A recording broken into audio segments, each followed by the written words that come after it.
Head and brain injuries are almost always serious and lifelong.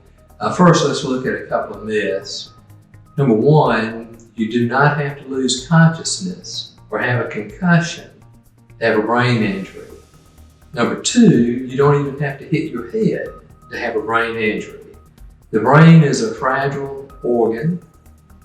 A rear-end collision can cause a sudden jerk or a violent shaking. This can cause the brain to hit the front and the rear of the skull. It can cause bruising, and it can cause axon shearing. This is called coup contrecoup.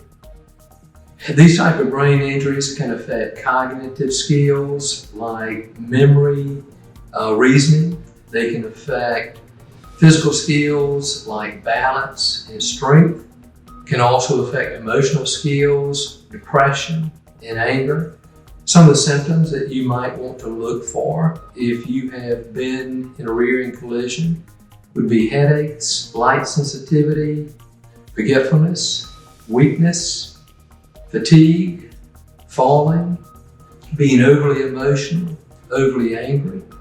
In addition, numerous long-term effects can occur from a traumatic brain injury. We've helped many people who've had traumatic brain injuries. First, proper medical treatment is critical. Next, documenting your changed activities and behavior is crucial. If this is a result of an injury caused by someone else, call us.